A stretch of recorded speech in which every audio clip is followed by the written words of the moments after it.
ትግራይን ማንበርከክ ወይንም ማስወገድ የአብይ አህመድ ፕሮጀክትና መዘዙ።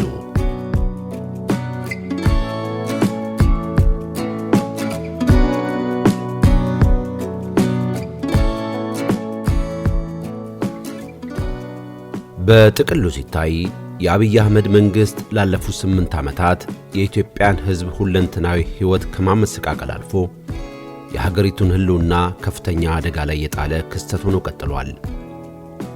አብይ አህመድ በትግራይ ሕዝብ ላይ ላለፉት 6 ዓመታት ማንነትን መሠረት ባደረገ የጥፋት ተልዕኮ በብዙ መቶ ሺዎች የሚገመት ሕዝብ ፈጅቷል፣ አስፈጅቷል። ከ1 ሚሊዮን በላይ የሆኑ ዜጎችን አፈናቅሎ ሀገር ለቀው እንዲሰደዱ ወይንም በክልል ውስጥ በጊዜያዊ መጠለያ አስቸጋሪ ሕይወት እንዲኖሩ አስገድዷል። የኢኮኖሚ ዕቀባና ወታደራዊ ከበባ በማድረግም የክልሉን ሕዝብ ቀስ በቀስ በሚያበስል የእሳት ምድጃ ላይ ጥዶ እየለበለበ በማስጨነቅ አንድም እጁን ሰጥቶ እንዲንበረከክ አሊያም ተማሮና ተገፍቶ ከኢትዮጵያ እንዲነጠል ሆን ብሎ እየገፋው ይገኛል። አብይ አህመድ ይህንን ዕቅዱን በተግባር እየፈጸመ ያለው በድብቅ ወይንም በመሸፋፈን ሳይሆን በግልጽና በአደባባይ ነው። በተለያየ ወቅት የአዲስ አበባ ከንቲባ አዳነች አቤቤ እና ኤታማዦር ሹሙ ብርሃኑ ጁላ ከፈለጉ ይገንጠሉ በማለት እየደጋገሙ ሲናገሩ የከረሙት ትርክት ነው። በዓለማችን በተለያየ ጊዜና ቦታ የኢኮኖሚ ዕቀባና ወታደራዊ ከበባ ወንጀሎች ተፈጽመዋል። ሁሉም ግን በሰብአዊነት ላይ የተፈጸሙ ወንጀሎች መሆናቸው ታምኖ ወንጀሉን የፈጸሙት ኃይሎች ተጠያቂ በመሆን ፍርዳቸውን አግኝተዋል። እንደ ምሳሌ በሁለተኛው የዓለም ጦርነት ወቅት በሌኒንግራንድ የአሁኗ ሴንት ፒተርስበርግ ላይ ከ1941 እስከ 1944 ድረስ በናዚ ወታደሮች እጅ ለ872 ቀናት በቆየው የኢኮኖሚ ዕቀባና ወታደራዊ ከበባ ምክንያት ከ800 ሺህ ሕዝብ በላይ በረሃብ ከማለቁም በላይ ከተማዋን ፍርስራሽ አድርጎ እንደተዋት ታሪክ ያስተምራል።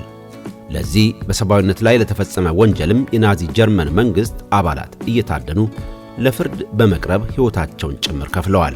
በአንጻሩ አብይ አህመድ በትግራይ ሕዝብ ላይ እየፈጸመ ያለው የኢኮኖሚ ዕቀባና ወታደራዊ ከበባ ከ2000 ቀናት በላይ የቆየና በሰብአዊነት ላይ የተፈጸመ ከፍተኛ ወንጀል ከመሆኑም በላይ የኢትዮጵያን እንደ ሀገር የመቀጠል አቅም የሚያሳጣ ከፍተኛ የህልውና አደጋ ሆኗል።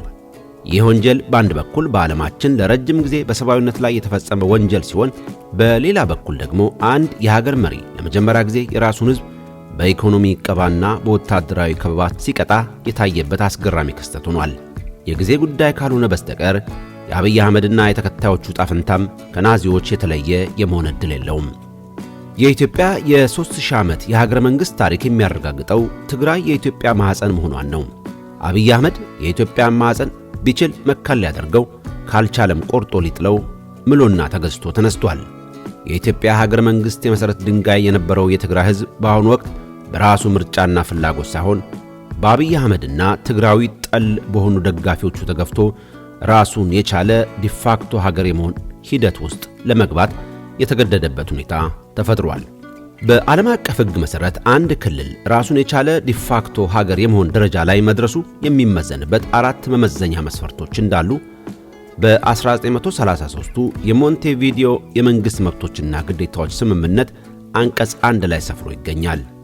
የሚከተሉት ናቸው። በቋሚነት ኗሪ የሆነ ሕዝብ permanent population፣ በግልጽ የተወሰነ ክልል defined territory፣ ቁጥጥር ያለው መንግሥት effective government፣ ከሌሎች መንግሥታት ጋር ግንኙነት የመፍጠር አቅም capacity into relationship with other state ናቸው። አሁን ባለው ተጨባጭ ሁኔታ የትግራይ ሕዝብና ክልል ከላይ ከተዘረዘሩት 4ቱ መመዘኛ መስፈርት ውስጥ ቁጥር 1 እና ቁጥር 2ን አሟልቷል ማለት ይቻላል። በተለይ ቁጥር 1 ታሪካዊና ነባራዊ ሁኔታ መሆኑን ዕውቅና በመስጠት በቁጥር 2 የሰፈረው መመዘኛም አከራካሪ አካባቢዎች በመሆን የሚታወቁት የወልቃይትና የራያ የወሰንና የማንነት ጉዳይ ባለበት ሁኔታም ሆኖ በአንጻራዊነት ተፈጽሟል ማለት ይቻላል። ሶስተኛው መስፈርት በሕዝብ ቅቡልነት ያለው በግዛት ውስጥ ውጤታማና ተግባራዊ የሆነ መንግስታዊ ስልጣንን መጠቀም ችሎታ ያለው መንግስታዊ ተቋም መኖር ነው። ይህም ስርዓትን በተቋም መጠበቅ እንደ ደህንነት ወይንም ሕጎችን ማስከበር፣ የፋይናንስ ወይንም የገንዘብና የባንክ አገልግሎቶች እና ማህበራዊ አገልግሎቶች ወይንም ትምህርት፣ የጤና እንክብካቤ፣ የተለያዩ የትራንስፖርት መገናኛና የውሃና የኤሌክትሪክ አገልግሎቶች ያሉ መሰረታዊ የህዝብ አገልግሎቶችን የማቅረብ ችሎታና ብቃት መኖሩን ያካትታል። በመሰረቱ በሶስተኛው መስፈርት የተዘረዘሩት ብዙዎቹ አገልግሎቶች መለስተኛ ማሻሻያ በማድረግ ማሟላት የሚቻሉ ቢሆንም እንደ የፋይናንስ ወይንም የገንዘብና የባንክ አገልግሎቶች የመሳሰሉትን የማህበራዊ አገልግሎቶች ወይንም በተለይ የአየር ትራንስፖርት፣ የስልክና የኤሌክትሪክ አገልግሎቶች አስቸጋሪ ሊሆኑ ይችላሉ። ሆኖም ግን ሙሉ በሙሉ እጃችሁን ስጡ አለበለዚያ ተገንጠሉ እያለ በር ዘግቶ በሰዓት ከሚለበልብ ጠላት ራስን ነፃ ማድረግ ተፈጥሯዊ ግዴታ ስለሚሆን አስፈላጊውን መስዋዕትነት ከፍሎ ከሞላ ጎደል ከማሟላት ሌላ አማራጭ በማይኖርበት ሁኔታ ያለ ህዝብ የተለያዩ አማራጮችን መሞከር ግዴታ ነው። ለምሳሌ ያህል የገንዘብ ስርዓቱን ከብር ወደ ናቅፋ፣ ከአሜሪካ ዶላር፣ የሱዳን ዶላር ወዘተ መቀየርና ህዝቡን ባንኮችንና የገበያ ማዕከሎችን የአገልግሎት መጠቀሚያ አዲሱን የምንዛሬ ኖት እንዲያደርጉ ማድረግ ግድ ይሆናል። የመብራት አገልግሎትን በተመለከተ ከኢትዮጵያ አውታረ መረብ ኔትወርክ ኦፍ ግሪድ ወጥቶ በግዛት ውስጥ ያሉትን የኃይል ማመንጫዎች ለክልሉ ብቻ እንዲሆን በማድረግ በክልል ውስጥ ያሉትን አውታረ መረብ የተወሰነ የማሻሻያ ለውጥ በማድረግ ራሱን የማስቻል ዕድልና አጋጣሚው ከፍ ያለ ነው። የስልክ አገልግሎትን በተመለከተ ብዙ አማራጮች ያሉበት የተለያዩ የሳተላይት የስልክ አገልግሎት ሰጪ ጊዜ ላይ ስለሆነ የምንገኘው ክልሉ የራሱን አገልግሎት የመመስረት አጋጣሚውና ችሎታው ከፍ ያለ ነው። በአጠቃላይ ሶስተኛው መስፈርት ማሟላትን በተመለከተ አድካሚ መሆኑን ዕውቅና ሰጥቶ ጊዜውን ወስዶ ጽናትን ተላብሶ ወጥነት ያለው ሥራ ለሠራ ተቋም አስቸጋሪ የመሆን ዕድሉ ዝቅተኛ ነው። አራተኛው መስፈርት ሉዓላዊነት ካላቸው መንግስታት ጋር የዲፕሎማሲ ግንኙነት በመፈጸም አቅም መኖር ወይንም ችሎታ ይገልጻል። ይህ ማለት የክልሉ መንግስት ራሱን ችሎ የውጭ ፖሊሲን ማካሄድ፣ ስምምነቶችን መደራደር፣ ዓለም አቀፍ ድርጅቶችን መቀላቀልና የዲፕሎማሲ ተወካዮችን መላክና መቀበል የሚችል ዝግጁ ተቋም መኖር ማለት ነው። የአብይ አህመድ አገዛዝ በአፍሪካ ቀንድ ቀጠና በፈጠረው የፖለቲካ የዲፕሎማሲና የጸጥታ ቀውስ ምክንያት በተፈጠረው የፖለቲካ ወታደራዊ የኃይል አሰላለፍ የኤርትራና የሱዳን መንግስት ለትግራይ መንግስት ድጋፍና ትብብር የመስጠት ፈርቀዳጅነት እንደሚኖረው መገመት ከባድ አይሆንም። አብይ አህመድ ከጥቅምት 2013 ጀምሮ በትግራይ ክልል መንግስትና ህዝብ ላይ ተግባራዊ ያደረገው የኢኮኖሚ ቀባና የወታደራዊ ከበባ ፕሮጀክትን ባለበት የሚቀጥል ከሆነ የትግራይ ህዝብ ነፃ ሀገር የመመስረት ፍላጎቱ የበለጠ እየጨመረና አማራጭ የለሽ እየሆነ መምጣቱ የግድ ይሆናል። አብይ አህመድ የሚከተለውን የኢኮኖሚ ዕቀባና የወታደራዊ ከበባ ፕሮጀክት ሳንቃወምና በጋራ ሳንታገልም የትግራይ ህዝብ ለምን ከኢትዮጵያ ይነጠላል ብለን ሌሎቻችን ለመጠየቅም ሆነ ለመቃወም የሚያስችለን የሞራል ብቃት አይኖረንም።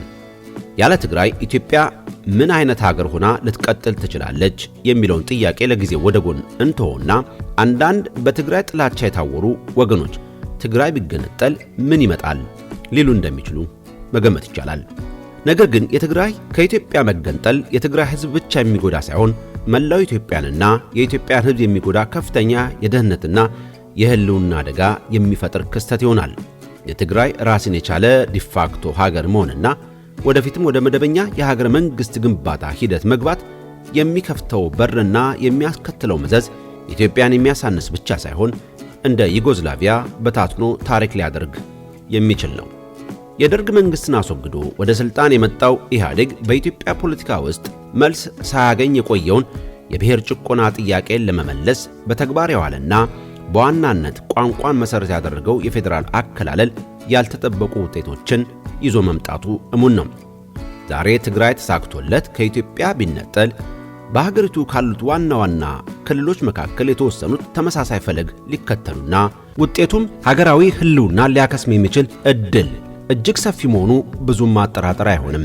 በትግራይ ህዝብ ላይ እየተተገበረ ያለው የኢኮኖሚ ዕቀባና ወታደራዊ ከበባ የኢትዮጵያ ህዝብ በአንድነት ቆሞ በተለይም የኢትዮጵያ ኢንስቱ ሊቅ ካላወገዘና ለትግራይ ህዝብ ድጋፉን ካልሰጠ ነገ በሶማሌ፣ በአፋር፣ በአማራ፣ በኦሮሞም፣ በቤኒሻንጉል ጉሙዝ ወዘተ ተመሳሳይና በማንነት ላይ የሚደረግ የኢኮኖሚ ዕቀባና ወታደራዊ ከበባ ሊደርስ የመቻሉ ዕድል ከፍተኛ ነው።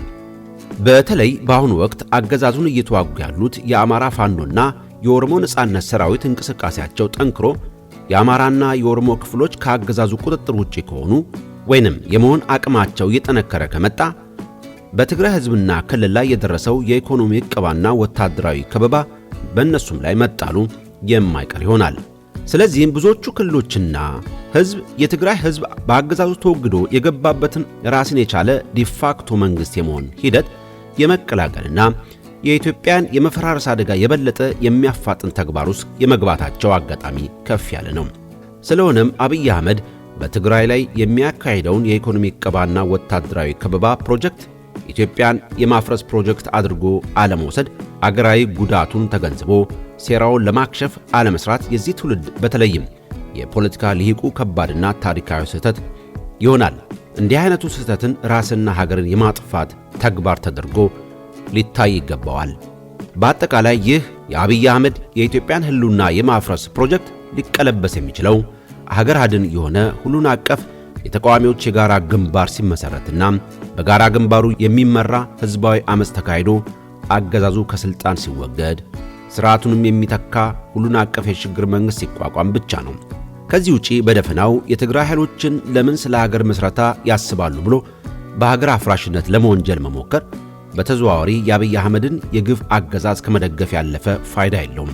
መፍትሄው በእርግጠኝነት ሊመጣ የሚችለው መለስተኛ ልዩነቶችና ያለፉ የቂም በቀል ቁርሾችን ወደ ጎን አስቀምጦ ለጋራ የህልውና መጠበቅ በጋራ ተባብሮ አገርን ለማዳን በመታገል ብቻ ነው። ከዚህ ውጪ የሚኖር አማራጭ ተያይዞ የመጥፋት ነው። ሙሉጌታ ዘለቀ ሐምሌ 12 ቀን 2018 ዓ.ም